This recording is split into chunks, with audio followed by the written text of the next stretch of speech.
What's up, Rockstar? Hey, welcome to the next episode of the SMB Cybersecurity Authority podcast. And I have a very special co-host today. It's actually somebody that I've been building a relationship with. Would call him a friend from, he's halfway across the world. At least it may seem like it. But I have David Rihak on today, and he's actually in Prague right now. So one of the beauties of technology is that we can Yeah. do these anywhere in the world. So thank you for agreeing to do this. I'm excited to have you on. And Thanks for having me.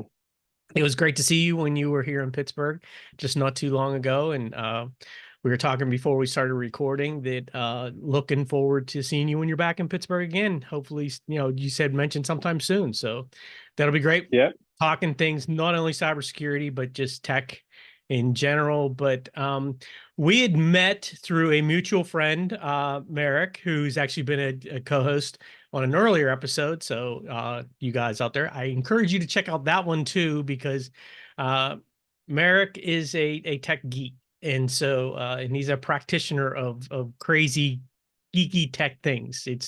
He's always posting stuff on his socials about a watch. I don't know. I think he's got like 8 phones that are actually active that he's always doing Yeah. stuff with. So, but I met David through Merrick and just really hit it off great and thought it would be great to have him as a co-host on the podcast, because giving a little different perspective. We Americans tend to get, have this isolation that it's all about America. It's all about America. Well, cybersecurity is a world problem. And so that'd be cool to have somebody on. So give us a little background. Tell us about yourself and what kind of the cool things in cyber that keep you rocking and rolling every day.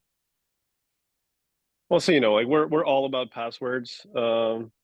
Or lack It's thereof. not a coincidence or lack thereof, or maybe better not having them than having them for sure. I mean, it's as you said, it's not a problem that's just specific to the US or any place in the world. Actually, it's a tech problem. We're all using the same tech. I'm sitting in Prague right now. You know, chances are, whenever you log into one of these, it's either with a password or something else. Mm-hmm. And so that's why we're really focusing on that as a company, is because it is a big problem, right? It's actually one of the top ways companies get hacked. It's one of the top ways people lose their data and are, you basically they're vulnerable, because if It's someone gets your data, it's yeah. they can use it in different ways. And so that's, I think, kind of sounds maybe a bit simplistic, but it really, a lot of the time, it comes back to something so stupid like the password. Yes, and the whole identity, it's and we could do a whole thing just focused on, identities and that, but it's truly, I tell people, and when I'm consulting with a client or a potential client, it's, your people are your biggest target, but also Hmm. they can be your best defense as well. And if Yeah. you empower them with a solution, and so that everybody knows that the company is called PEG, it's PEIG. And Yep. what do the letters stand for? Do they stand for something? Yes, they stand for Personal Electronic Identity Guarding. So the Okay. reason for that actually is, uh, what basically, like, the whole thing started when we were working on some stuff with the local government. We were doing some projects with the European Commission, and in Europe, there's this regulation called the EIDAS. It stands for Electronic Identity and Signatures Hmm. Regulation, and the idea there is to basically boost the way identity and signing is secured when done online. Mm-hmm. Um, and so that's really where the name came from. We were really focusing on that electronic identity piece, right? And we were thinking about, okay, how do we actually guard that, basically?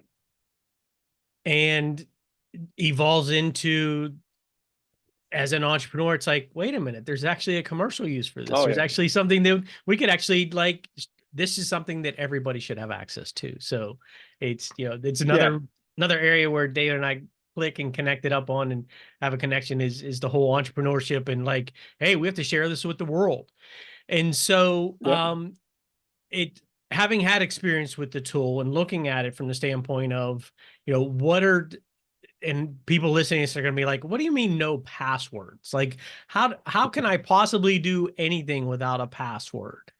And the Yep. industry really is starting to move, and you and I have talked about this, move in a direction of, things like single sign-on, which is essentially some form of passwordless. There's still a password. Passwords don't go away, but you tell us about, this Yeah, yeah, passwordless, yeah. your vision of a This is passwordless yeah, yeah, society. yeah. This is a very, very um it's kind of a hard thing to change mentally, I think. A lot of the time when I talk to people, I we kind of talk about, they're like, you don't need to enter a password. There isn't a password when you're actually doing stuff with Pake. Um, and then 30 minutes later, we get to the question of, okay, so but where's the password? And I'm like, there isn't a password. Um, Now, I'm maybe gonna like sidetrack a bit to Yeah. why there isn't a password more than talking about like how our solution works or whatever, but more about the problem, um, Yes. which is fundamentally when you're talking about online using online services and just doing stuff online and communicating online, there isn't really people online. If you think about it, there's only devices, right? Whatever is happening here Ah, is we're two yeah. people sitting at a device, right? But what's actually connected to the internet is the device. And the problem is um, passwords. They're coming from your head, right? You're kind Hmm. of like taking the way the whole internet architecture thing works, and all of a sudden you're putting this one human element thing in there, which kind of screws everything up from a security perspective. And so, like where I see things evolving to the future in the future, and also that's actually what we're doing with Peg, is we're really making sure we're first identifying the devices instead of a relying on a password, because the problem is passwords really like the way passwords are misused a lot of the time isn't really like you looking over my shoulder remembering my password and then typing go into another computer and typing in that password, right? But that's not really what's happening. What's happening is you have hackers all over the world come in from jurisdictions where the police can't reach them basically, Hmm. and in that situation, like what you can basically use is a technical um, aspect of the password, which is you can just know it. Just knowing it basically gives you access to the thing that you're trying to get to, right? So that's where we have to flip things around. We have to think about, okay, so we've got these people that have their devices.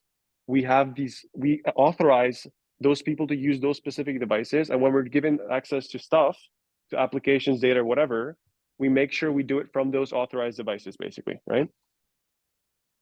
So with it having the device, and I would, the whole layered security approach is going to be, okay, if it's, particularly if it's a mobile device, it's going to be a laptop or some type of a tablet or something like that. Particularly with a laptop, Mm-hmm. good security practice is going to be you should lock your workstation when you're not using it, or even a desktop. As you walk away, you should lock your workstation when you walk away from it. Most people don't. So from the standpoint of I'm sure the number one, from the security professionals is, well, how do you prevent somebody from, they can get on, they're on the device. How do you prevent them from doing, actually pulling up Peg and logging in and using it? And Right. it's part of that whole ecosystem of good security hygiene. Yeah, sure. And that's why you have multi-factor authentication, right? Like that, the whole idea is you have multiple factors. One factor is you've got a device. The other one should be something that's you either have in your head, something some knowledge factor, whether it's a pin or something like that. It doesn't really matter. Um, or it could be a biometric, right? Like that's a lot of our devices these days support that. So Mm-hmm.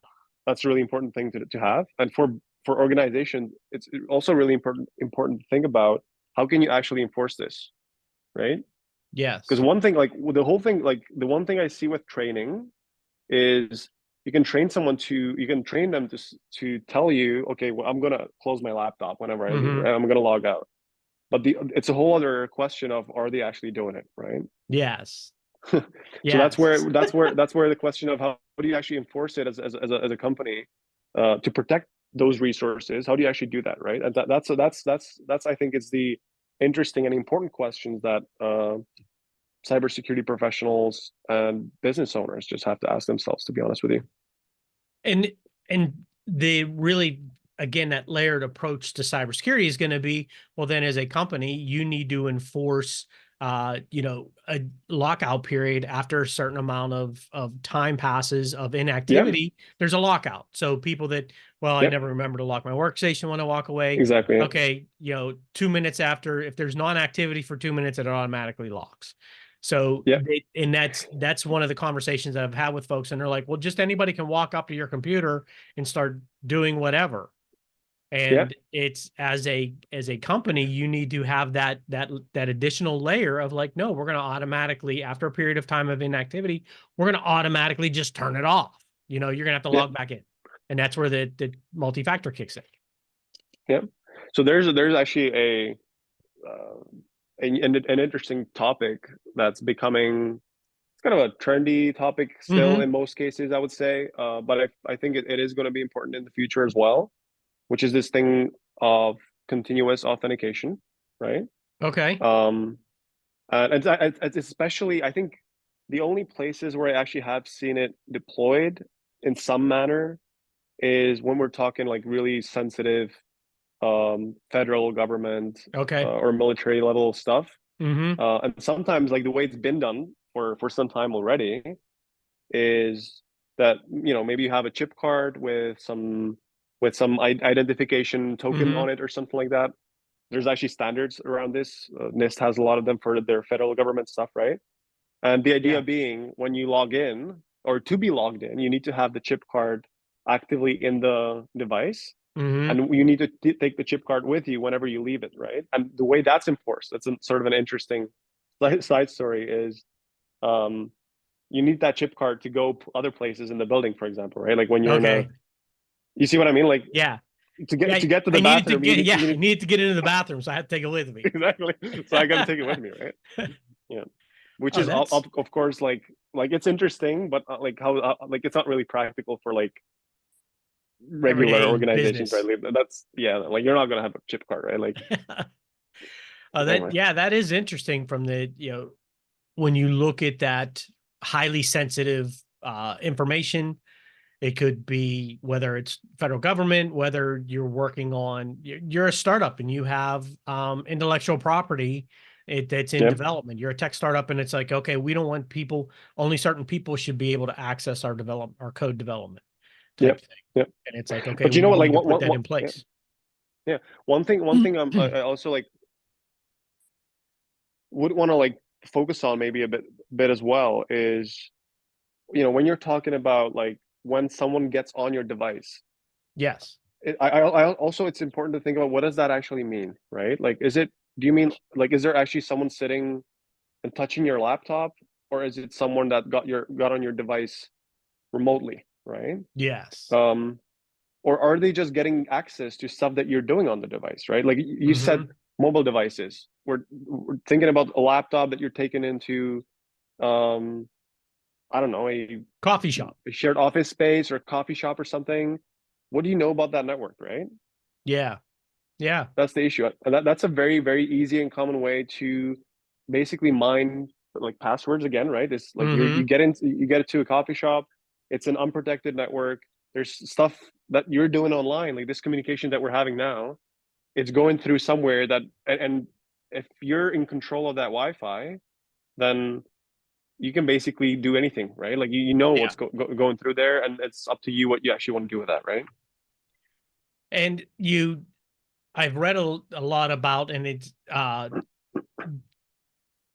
threat actors, bad guys, post up in coffee shops and places where there's a lot of people, a lot of activity in and out. And in fact, before we started this podcast, started this recording, I was actually at a coffee shop and I Hmm. was trying to get on a meeting and I couldn't access their Wi-Fi.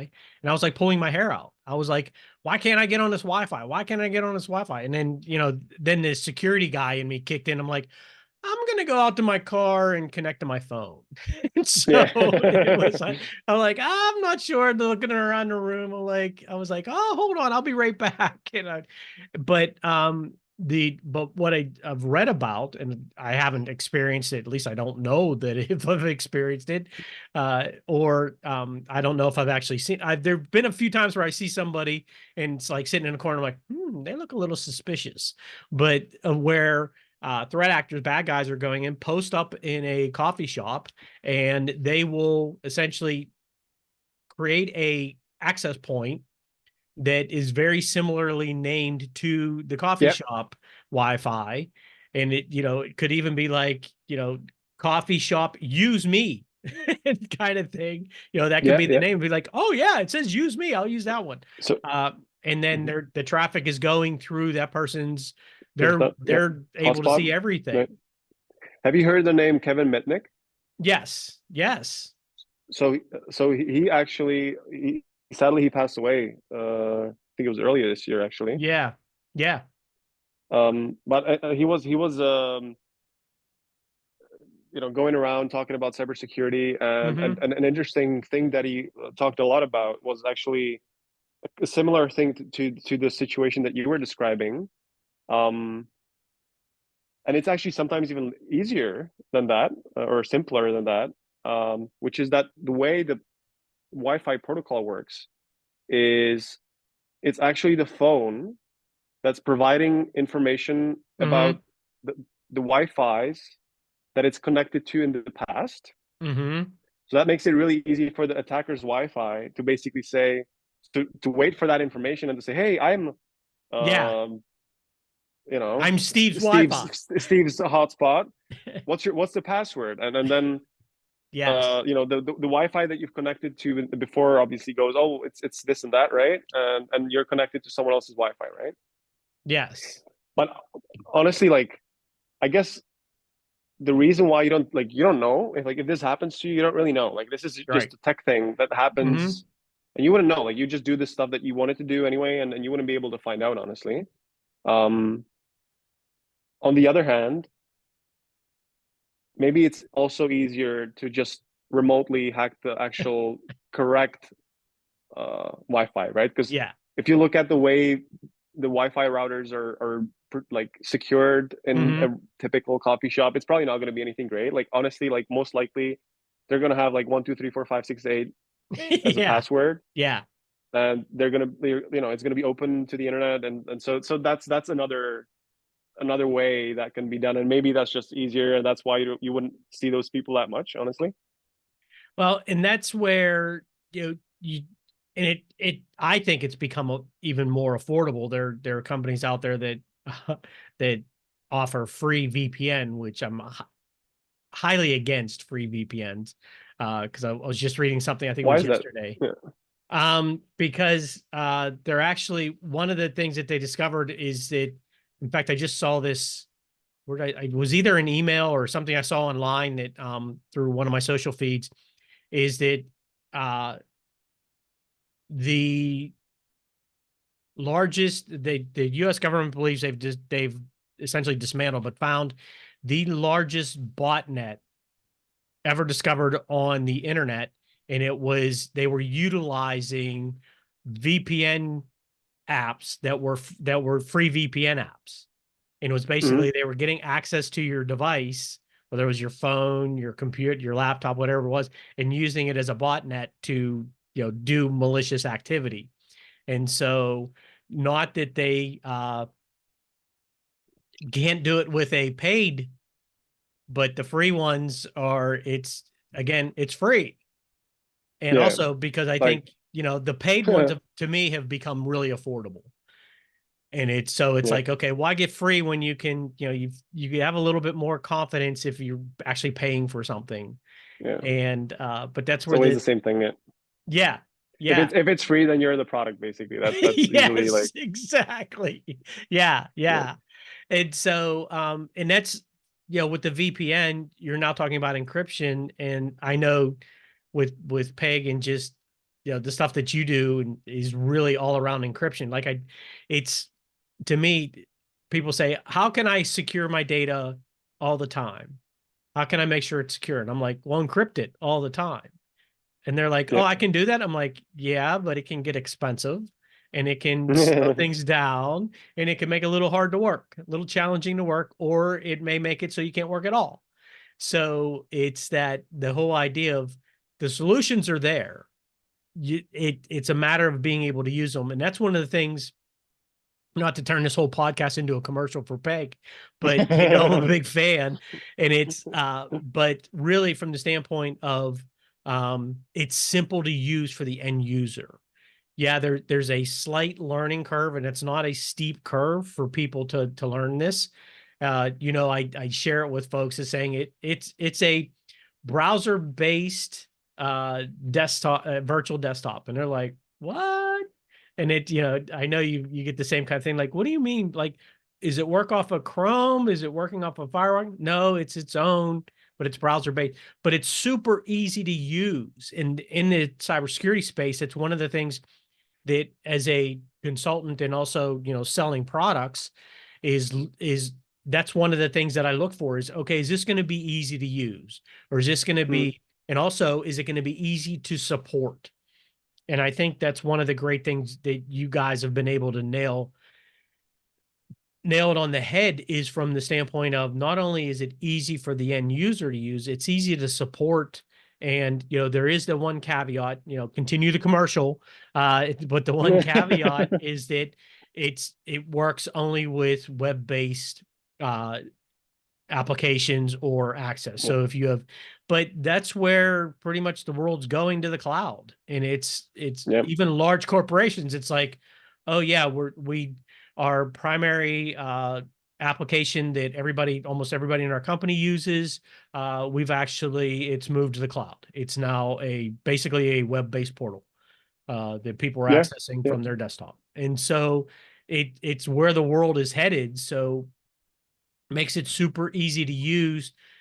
So I wanted to, yeah. like on this point, I wanted to ask you what your experience is with multi-factor, because I have had the experience, talking to a lot of managed services providers and just people who are kind of helping out companies get better protected. What I hear a lot is there's this like strange um, thing happening where a lot of the times C-level managers kind of they kind of want to have an exception to Uh-huh. not have to use a multi-factor. Right. Right. And they're like, okay, like let everyone else do it, but just leave me be, basically, right? Yeah. Or can my Is that your multi-factor be experience as one well? digit? Can I just hit one and I'm in? Yeah, Right. yeah, yeah. Is that your experience as well? Like, is that type of I that like user backlash or kind of pushback? the pushback, yeah, from the executive to C-level folks. I had an Yep. opportunity several years ago, well, it's almost 10 years now, of working for a very large multinational organization. I was brought in as a consultant after, post breach, and Hmm. they were setting up, oh, what did they call it? They were setting up, it was like, I think they were calling it a fortress. Hmm. And they were putting the initial rollout was, okay, all the executives, all the kind of high target people are going to go into this secured area, segmented off of the regular network, but then, really, we want to protect them. And I had been working there for about 2 or 3 months, and was looking at one of the engineers and I said, you're not trying to protect them, are you? You're trying to protect everybody else from them. And he goes, it's allowing us to be able to satisfy their requests for exactly that. I don't want all the additional security on my desktop. I don't want to have to multi-factor. All right, we're going Yep. to put you over here on this island, and we're going to build this great big secured wall around you. and we'll be able to control what comes out and what goes in, and you won't have to do any of this other stuff that other people are doing. And I was like, great sales job yeah. Oh, it's so easy when I'm working in this fortress area that I don't have to worry about multi-factor. I don't even need passwords. It's great. And it was like, yeah, you're not really you're not Maybe they protecting. should have called it. I think there's another word for that. Maybe it's like they should have called it prison or something like that, I think. Yeah. But they wanted to give it a name that the executives would be I okay know. with. Yes, I'm in the fortress. I'm safe. I'm protected. Yeah, no, we're all protected from you. And so, because that's what had happened in the major breach that they had, it was executive email I was fraud. a executive email, right? Yeah. And it Well, was, okay, how do we prevent this from happening in the future? Because our executives aren't going to follow our corporate security policies and procedures, so we'll just stick them off somewhere.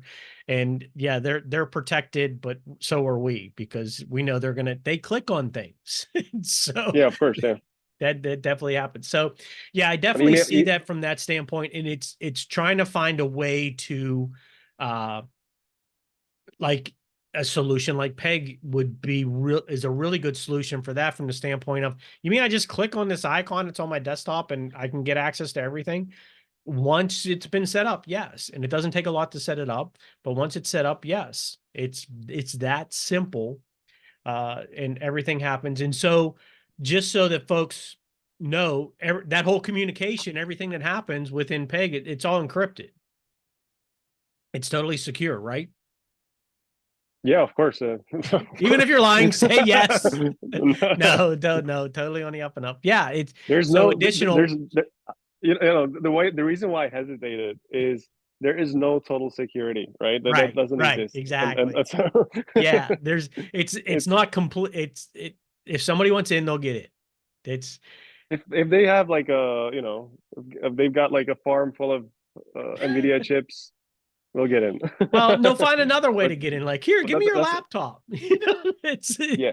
they'll figure out Oh, a way or to that, get yeah, in. yeah, Yeah, yeah.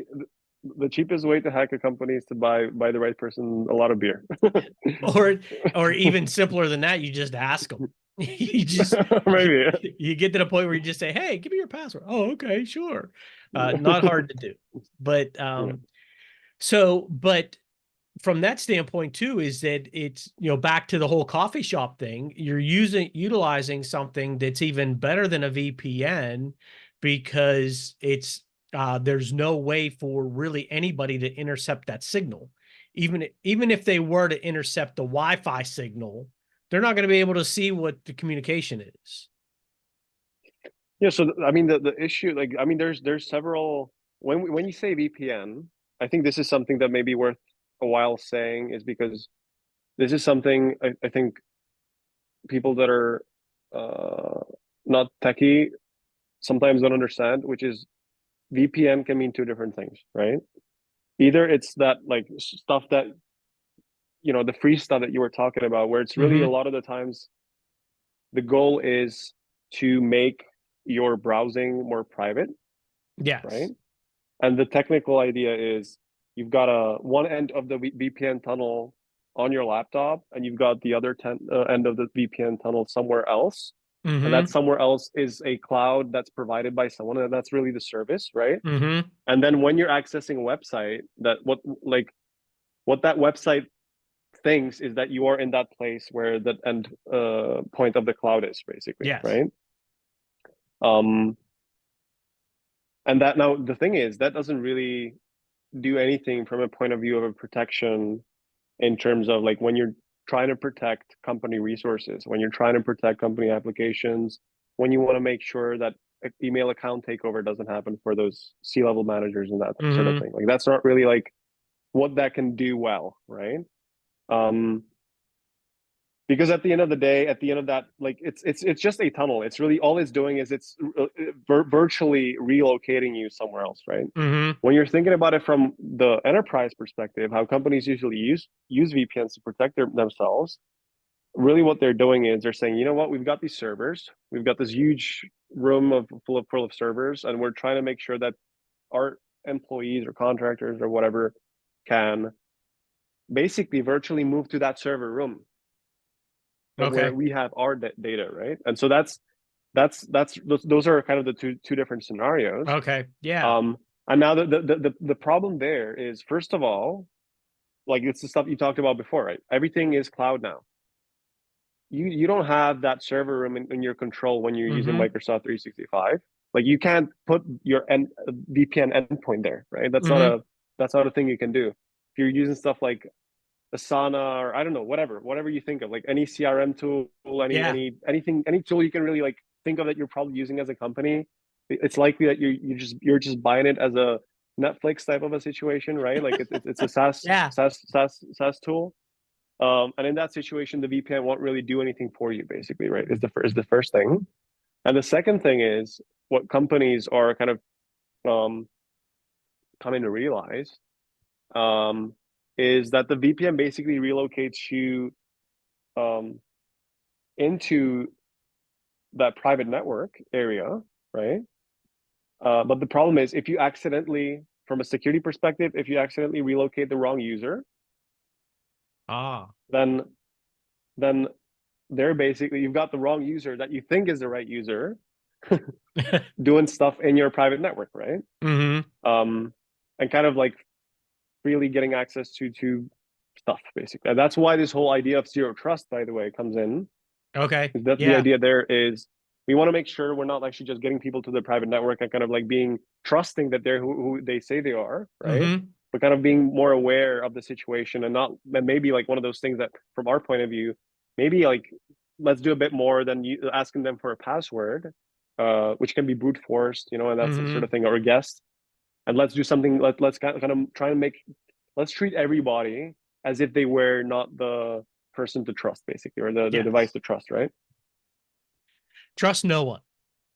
Trust no one, basically. Yeah, Trust, verify. Still don't trust. Verify again. It's it's a nice segue okay. to AI, I would say, because there was a I'm just like just as I'm looking at you here, the famous video from last year where I think it was a Ukrainian official. Was it like a minister of defense or something like that of the Ukrainian government? Well, it wasn't him. Was the point? Like Okay. it was a call. It was a I think it was a call between him, like the fake him, that was Mm-hmm. just an AI generated Yeah. image with an Yeah. AI generated voice, and some I think it was some US official actually or something like that, and it was a discussion about some purchase or something. Pretty much Yeah. like the email situation that you were talking about just over a video, right? Like Yeah. and that kind of stuff. It's coming, right? Oh yeah, for sure. And that's one of the things that, in fact, I just thought of this. Being in the Pittsburgh area, we have our Pittsburghese. It's one of the things that yeah, I want to see AI duplicate that dialect of Pittsburghese dropping in randomly, because there are words that I use. Now I'm going to be super Yeah, conscious about it, but there are words that yeah, I use that, and I know you hear them, that I use that are like, oh yeah, he's from Pittsburgh, and I don't even hear right. it, and I don't have much. You've been here. I like to believe that I don't have much of the Pittsburgh dialect that a lot of people have, but there are certain words that and I'll hear myself say them and I'll go, oh, okay, yeah, it's still in Right. there. Mhm. So, but that's got to, by defense, is going to be like, there wasn't any yinzer in there, so it couldn't have been me. Oh It's, man, yeah, I the AI honestly can't I pick up feel the like yinzer. give it like 3 4 years, and honestly, that's like you won't be able to recognize. I think, really, Well, like or it'll be, that's too much yinzer. I yeah, don't have that much. They went too yeah, far with it. So, and maybe. well, and that's, just to No one kind of talks like touch on that. that. One of the things that I rate now, and I'm sure it's actively being, modified, is like when they do full body images of people, AI can't is really bad with hands and fingers, Yeah, really bad with yeah, fingers, and yeah. it's Too many of those usually, too right? many, or like Or not this enough. this one will be really I just long. It's like, yeah, wait a minute, that pinky is way too big for the compared to the other finger. But I'm sure, like you said, it's just a matter of time before it's going to be like, oh, okay. It's legit. And so Yeah, that it is. Yeah. it's gonna, you talk about zero trust, you talk about forcing zero trust, that's really gonna force it from that standpoint. Uh, we're gonna have to be on the offense of saying, okay, no, this is, if there's a video out there showing, I'm somewhere in, like Washington, D.C. right now, this date and time, I'd be like, no, I have evidence that I was over here in Pittsburgh doing this podcast with David. And it's like, which one's real?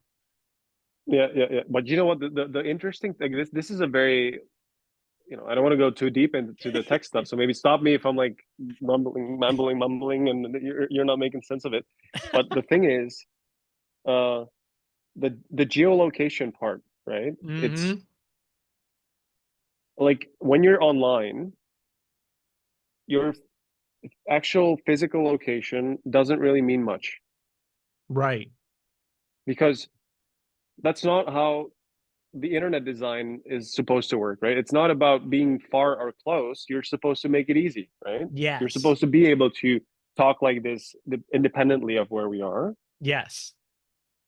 And the thing is, if I could be a real user using a VPN for privacy purposes, pretending to be somewhere else Mm-hmm. in the US right now, for example, somewhere for my own privacy protection or whatever, and vice versa.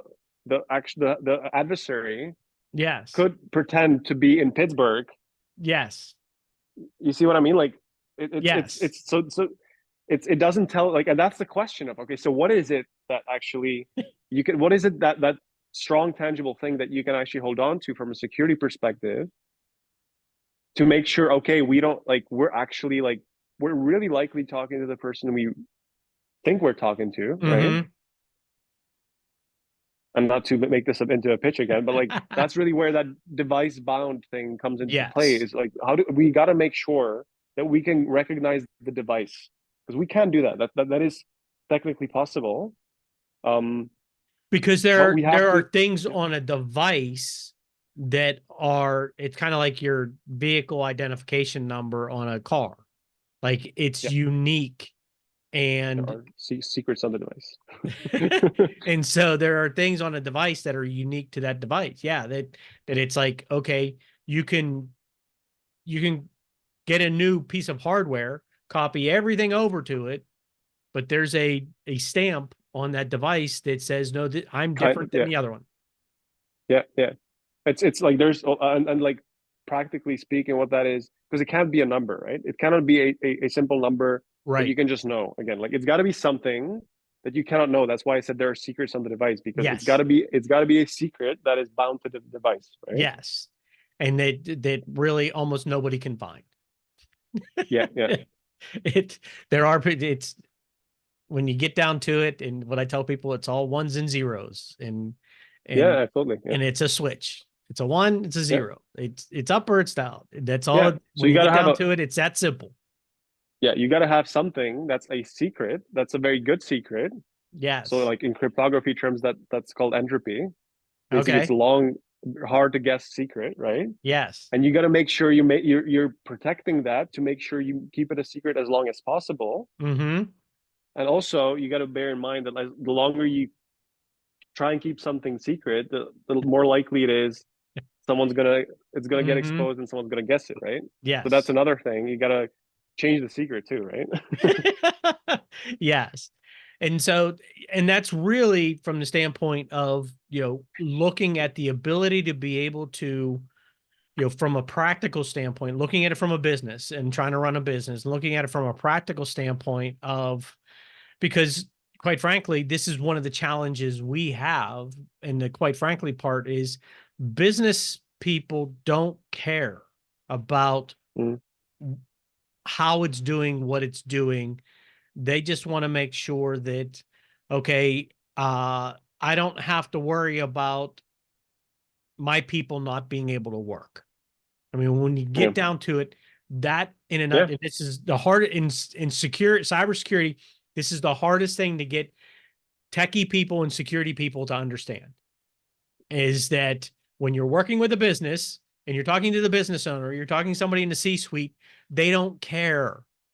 They don't care Yeah. that it's the latest and greatest technology. It's super secure. Oh, It's got all this stuff. It's got this great, state of the art cryptology and all this others. They don't care. Are my people going to be able to continue to work? And is my stuff secure? Like, is it secure? That's about as far as it is. yeah, It, yeah, am I not going to end up on the news because there was a yeah, breach at my company because we weren't doing something we were supposed to do? yeah. Or that, are we doing because, but I want my people to be able to do their job. Hmm, Because hmm. if they don't do their job, we can't get paid and we can't make money. And so everything comes to a screeching halt. But it's basically that impact, back to the ease of use and the ease of support from that. Like I think this is something that application developers, software developers, solution providers out. This is the mindset you need to have, is from the standpoint of, you guys have married a great thing from a mindset of being able to say, okay, this is like from a technology standpoint, this is awesome. Like the hardcore techie people are like, yeah, that's fantastic. Like they get fired up about it. But then the other people, people like me, they're out there trying to sell it or trying to like help people get their information secure. Be like, it's super easy to use, and your Right. people will still be able to work. Like, yeah, the tech's really cool, but you don't care. But This will allow people to be able to work. Oh, by the way, it's secure, and it'll help you. It should help you sleep a little bit at night. You don't have yeah, to worry yeah, about, hey, the local news is going to be coming to your front door because they want to ask you about this breach that just happened. Reduces the chance of that happening. Doesn't go away. yeah, Can't yeah, yeah. predict yet. It's kind of like if you're still storing gold bullion in your basement. So I don't care what you do. I don't care how many different defenses you put. Somebody's going to break into your house and steal it, Yeah, because yeah, yeah, if yeah. somebody wants it, they're going to get it. Can I ask you something? Yes. I know this is your podcast, but Sure. No, like no, I have questions as that's why you're co-host. well. If there was one thing that you would like CEOs of companies to take away about cybersecurity, like what they should do, like what they should maybe change or learn, what would that be? One thing. I don't Great know. Maybe like question. Yeah, it's really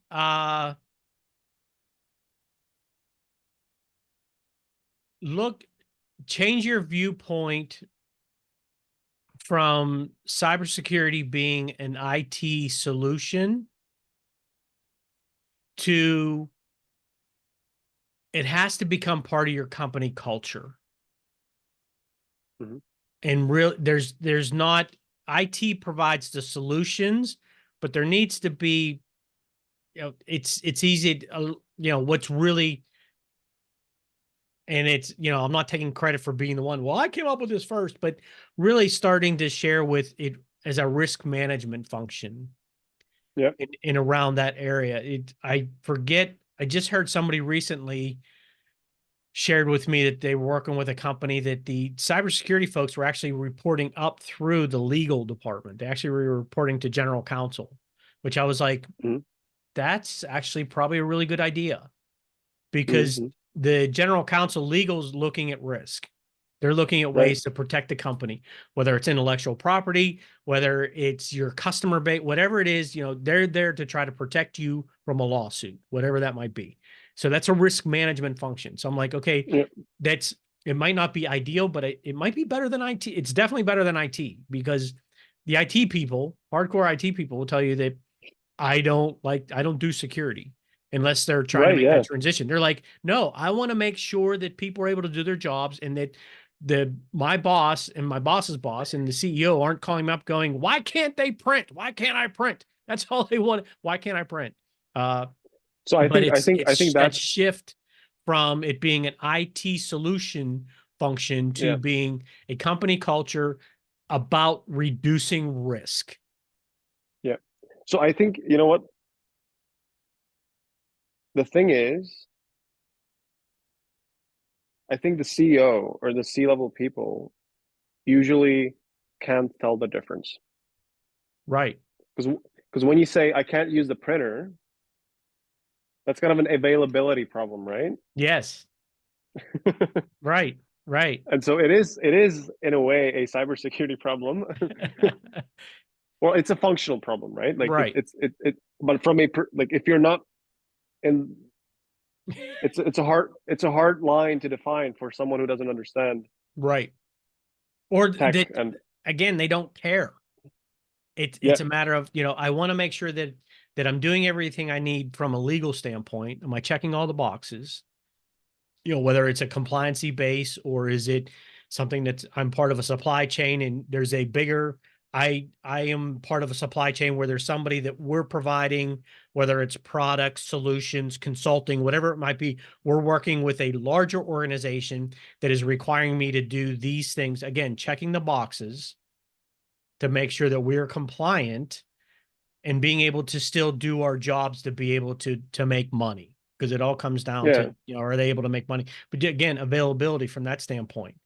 yeah. And it's because it's, and to go down the rabbit hole a little bit, it's the printer's not available.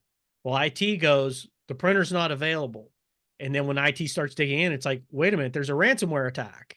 Everything's Hmm. being encrypted on my network. What do we do? Well, then, okay, that becomes, do you hand it off, if you're able to cybersecurity area, those expertise, or are you reaching out to, like most of the companies I work with, call our MSP, find out what happened, what's going on from that standpoint. But it's still that, again, IT providing the solutions and even the Yeah. people, but it's a matter of, from a cultural standpoint of being, what are we doing from a cybersecurity standpoint? So it's again, Do you think, you're exactly right. and just Hard line to define.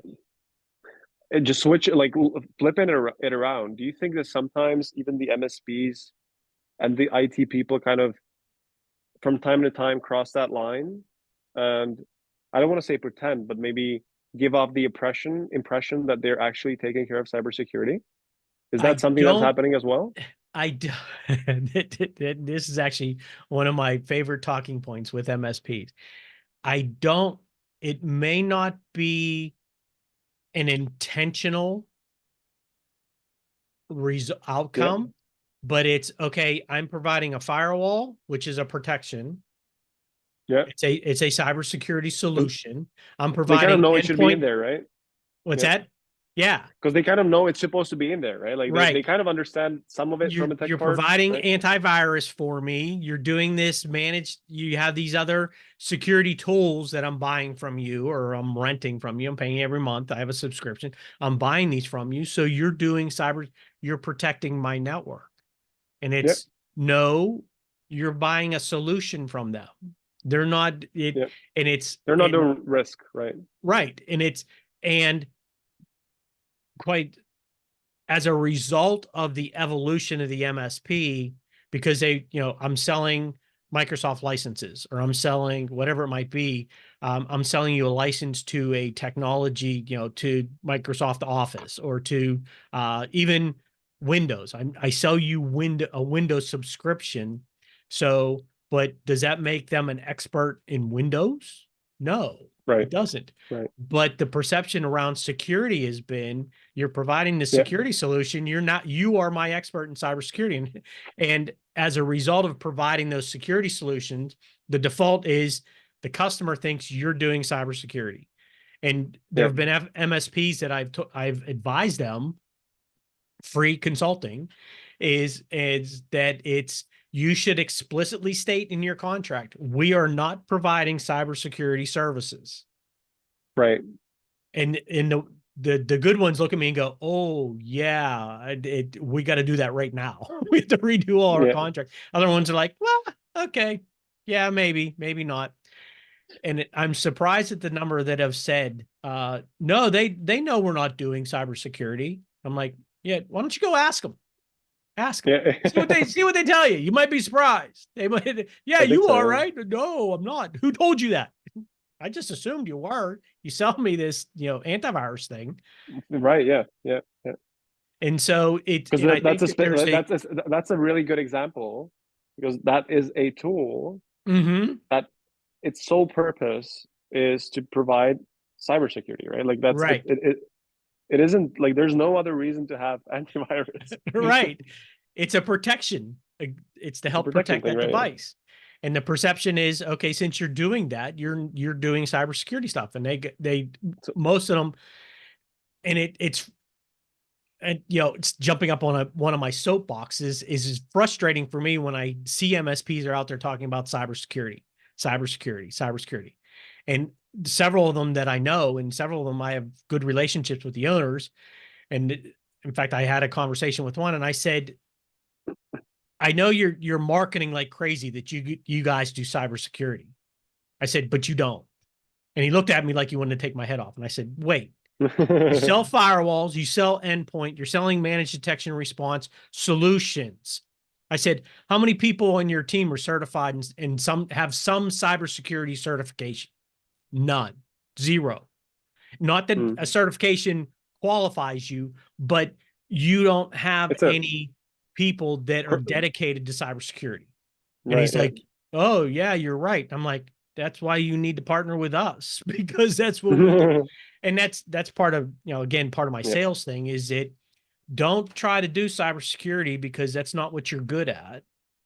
yeah. Work with folks like us who we It's a live, breathe this. This is what it's a it keeps me up profession. at night It's because not I'm a excited about it. It keeps yeah, it's yeah, cool. I love it. And yeah. so, work with Yeah. people that do that kind of stuff and Yeah, you focus on what you're good at. But it drives yeah, me yeah, yeah. nuts. So I'll jump off that soapbox. I think yeah, yeah, yeah. Maybe just one last thing on this point Yeah. is I think uh I think at least my experience is people a lot of the times hugely underestimate the complexity of cybersecurity, right? Like that's the Yes. thing that you said, like don't try and learn it. Just it's a profession, right? It's its Yes. own thing, and it's not like if if it was easy, you wouldn't have breaches, basically, right? Like it would be Right. so. Right. And to that, commercial for what I do, primarily what I'm focused on now too is a lot of folks are out there doing the antivirus, doing the firewalls, doing the solutions, the managed detection, and now they're doing the extended detection and response type stuff. Those solutions are out there where we are focused, and what I'm focused on is when your next event happens, whether it's a Mhm. true breach or there's somebody clicked on something they shouldn't have clicked on, or they end up, you get an email, but there's some type of security event. There's an incident. There's something happened that shouldn't have happened. Uh, that's where we come in. We will take over or we will help you work through that. And if it's a full on breach or a full on malware event or ransomware event, your devices are getting encrypted. That's where we'll come in because that's again, I like to believe I'm a smart entrepreneur is that, the MSPs are like, we don't know what to do. That's wait, Right, yeah. wait a minute, turn everything off, shut it down. So, Where's the but plug? yeah, that's and so make sure it doesn't hit our other customers. So but looking at that and working with MSPs, being able to provide that expertise on that side. But yeah, it's people don't understand there's layers to it. You need more than one thing. And Mhm. like we were talking about with with Peg, and one of the things and you'll get tired of hearing me say this when we're talking to either customers or prospects is like, you still have to protect the device. Mhm. This is a protection on the device. It's protecting, but you still need to protect that device because people are handing their work laptops to their 5-year-old kids that are running Roboblocks on it Yeah, because, where they're doing, Minecraft on it, if kids are still doing that, but they're doing non-work things on your work laptop. So you still have to yeah, protect that laptop. yeah, yeah, yeah, yeah, yeah. And Absolutely. people are like, oh yeah, because that was a conversation we had. It's like, well, why, what else? How does this work in conjunction with like an MDR, managed detection and response? Still have to protect the device from Yeah, outside of your ecosystem. It's still exactly. because I mean, just like it's a simple question. Are you like one thing is do you have anything sensitive, company mhm, related on the device? yes, The answer is yes. Like yes, yes, and so yes. there you go, right? and it's one, and I'm working very hard at changing my behaviors in the way that I work into a more cloud-based environment, simply because part of it being from a practical standpoint. Uh, Mhm. I'm all about that's why I talk about, ease of use and being able to allow people to work, because that's I want to be able to do what I want to be able to do where and when I want to be able to do it. And I don't want to have to go like, oh, it's on my other machine. That Right. drives Yeah. me nuts. And so I'm Yeah. working at really trying to create my own ecosystem that's more cloud-based. Yeah. Like on my desktop here that we're doing this podcast on, I have a laptop. Well, I've downloaded the Microsoft 365 apps on those devices. One of them being Outlook, which is driving me insane because I have like 10 different company emails. And Mhm. so it's when I go to the other device, I have to make sure it's set up, particularly Outlook I think is a great example. I have to make sure it's set up exactly like my desktop. I have to make Mhm. sure that everything's the same, because Yeah. I can't just log into Outlook on a new device and everything show up. But it's Yeah. like, if I use the web, Then you would have that, right? I Yeah. have it. And so I'm working really hard and part of the way that historically the way I've worked has been like, okay, give me a Word document. I'm not going to use it through the browser. Let me download it. Let me work on it and let me put it back up. And I'm like, I need to start working on it through the Let's have web it version, stay because there. Yeah. what'll happen is I'll download it, I'll make a bunch of changes to it, I won't upload it, I'll be on another device somewhere else, and I'll be like, wait a minute, didn't I Why edit you need it this? now, right? Right. Yeah, didn't I And swear that's I edited this document? But yeah, it's of making course. that transition, we're full circle back to the web again, everything being on the Yeah. web, Yeah. but Yeah. being able to, but from a security standpoint, that makes what you say is a great point, from the standpoint of, if there's, whether it's a business processes or pricing or something that is specific to, not that it's would be classified as intellectual property, but it's sensitive to our company, for us, Yeah. and being able, and it's not something that we want to have available just to anybody on the internet. But so by downloading it to my desktop or to my laptop, particularly my laptop because it's mobile, then Yeah. it's now I've extended my Ex- security perimeter. the surface area. Exactly. Yeah. Yeah. Absolutely. Yeah. And so And it's it's, for an yeah. old dog like me, it's like, okay, I got to start doing stuff on the web, and it's just been a struggle, but it's not really bad struggle. It's just, it's creating the habits. I mean, it's change, right? Like Yeah. it's habits, and it's like you Yeah. gotta learn slightly different ways of doing things, and kind of like stop yourself from hitting the download button, and kind of doing it Yeah. in a slightly different way, right? But that's Yeah. normal, I guess. But it is like it does help you, and like the one thing, like the example you were talking about with the document being on your other device, like that's just one thing. But the other thing is, like, what if you lose that device, right? It's Right. which is or what if it breaks? Like all these are normal situations that happen, Yes. and for IT people, it's like, everything on, as I said before, everything on the internet is just devices, right?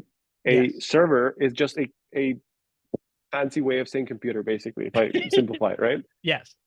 And it basically, it's like, for IT people, it's either I manage something that is in one place and it's static and it's not moving, or I manage something that's going around in Steve's pocket, basically, right? Yeah. Yeah. Which one's And going to be easier? Which or it's something that, because we talked about this from and I think it's part of the security around Peg, is that I just can't go to my local library, log on to one of those computers and download Peg and start using it.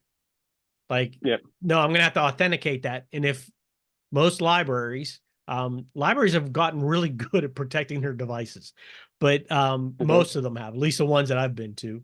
Not that I go to them a lot, but it's not something I'd be able to do, because the library is going to have security around it. Like, no, you can't download this other thing and install it. Like, you can't install VPN on the library's device.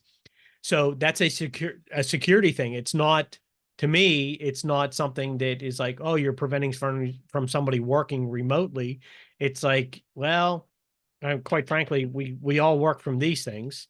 And Yeah. so, but sometimes you need to go to the library to do stuff or go to a shared computer somewhere and be able to use them. I'm still surprised that when I travel, the hotels still have business offices and their computers there. And I'm like, you're letting people Hmm. log into those things.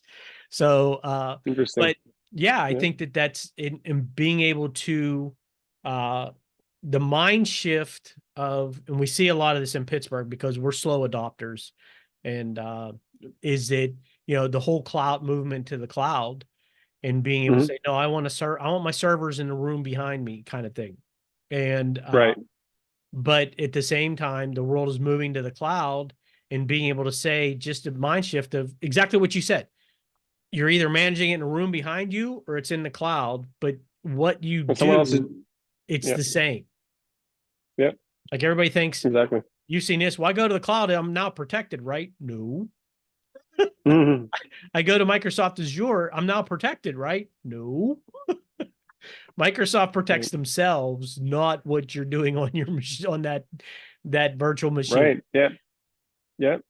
And that's a very, and again, like that's actually why they still have passwords, because culturally Yeah. it's accepted that that's sort of like your problem. Yeah. It's about that Yeah. line, right? Like it's about like what do we need to do to protect ourselves, our brand, and Mm-hmm. what's like other Yes. people's problems, right? Yeah. Yeah. And And that's it where the line is basically, right? and it's I just had a flashback to an old Star Trek movies. I forget the whole thing, but they end up traveling in time, back in time, and they end up on in one of the original Enterprises, and the one guy walks up and he starts talking to the computer, and the guy goes, Hmm. "Oh no, no, there's a keyboard." And he's like, "Oh, a keyboard, how quaint!" It's like, Hmm. "Oh, passwords, how quaint!" Yeah, but I really, from again, I like ease of use. I like practical. It's Yeah. to me, if when I start, my brain starts going crazy with password, like I don't need a password and I'm still secure, bring it on.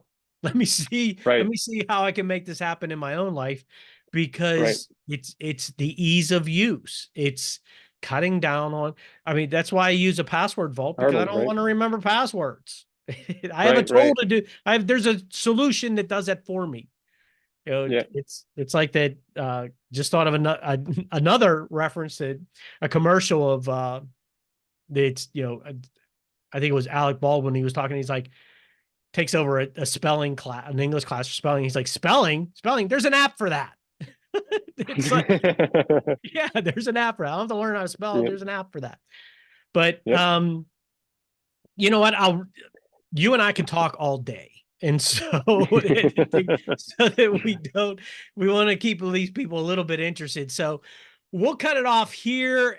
You and I we'll do this again. One of the things I'm doing is I'm going to have folks cycle through again after a period of time, Happy to. just to just see what else is going on, because it's always changing. But is there anything you want to add before we jump off, before we finish the episode? Anything you want to add about the passwordless world, or just cybersecurity in general, or I think maybe I would like come back to the question I asked you about what should CEOs learn or C-level people learn about cybersecurity. And I think the one thing, I think you were talking about it, it's a risk thing. yes. It's a risk profession, right? And what that means from a business owner perspective and from a C-level perspective is the ownership really is at the top of the organization, right? Mm-hmm. I think that's one thing that needs to be understood, is that there are things that you can kind of easily delegate and kind of not care about. Um, Risk in general is not one of them. Right. And it just something that popped in my head too. And I think I'd like to see, I think things are headed this way. They appear to be headed this way, but I'm a little skeptical in that, as much as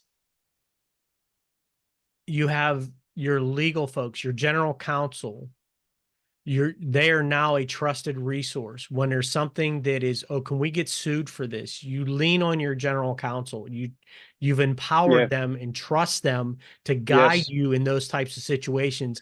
The CISOs, the Chief Information Security Officer, or somebody at the upper level, I hope that we get to the This. point that corporations, Yes. companies, they now say we have to entrust them the same And way we entrust general counsel to what they cover. Security needs to be the same way. And that might be the biggest thing for the C folks to realize, yes, I to think this is. understand, is that you need, kind of goes back to, go to other people, what they're good at doing. And rely on them as a trusted resource and empower them to make the decisions, or at least guide you to make the They'll right guide you. That's the decisions. thing, right? Because Yeah. like legal counsel, they will not make the decision for you, Yes. Right. Right. right? Right. They will Exactly. give you expert advice. They'll give you alternatives that are. They'll talk about risks, right? They'll talk. It's Hmm. the same thing. It's a very good analogy. I love it. Yeah. Yeah. Well, thank you. That's and I'm going to It use it, really is. and we can keep It's using actually. it. It is. It's an amazing analogy. I honestly, yes. Yes, you all, everybody listening to this, you're gonna hear it again, at least from the two of us. You're gonna hear it again. Yeah, But I think that absolutely. might be the biggest thing to take away. So yeah, I think that's a great Yes. way to wrap things up. Thank you again. I really enjoy this. I always love talking to you. I look forward to, when we can connect up again when you're back in Pittsburgh. There's a better chance of you being in Pittsburgh before I'm in Prague. Just at least for right now. Maybe it's sometime in the future.